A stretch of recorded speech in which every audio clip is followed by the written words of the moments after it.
new residents move into town, every new resident in town gets a welcome letter from the police department. One of the things in the police department welcome letter is a QR code, and explains, we explain the process that we don't have access to their camera, so it's been kind of seamless. That's part of the process, is educating the public, right? That it's not Big Brother watching, it's just we reach out to if we need it.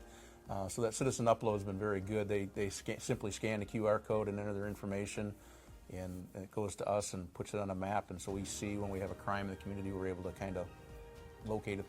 So one of the things that we've been doing with Citizen Upload is working with our banks and some of our department stores, being able to send them a link so that way we're not having to send officers out into the field or community service officers out in the field to get the data.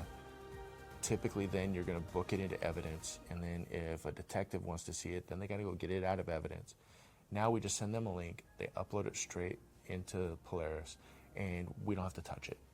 Now the detective can see it. It's got chain of custody built into it.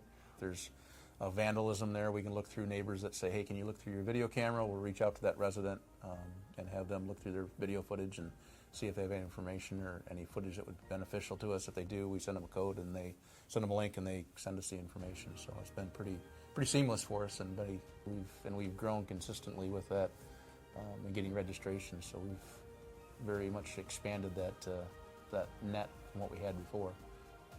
We gave them a tool to be able to interact with the public.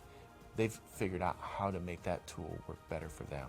And so just all the different ways that you can leverage that interaction with the public and even internal to your agency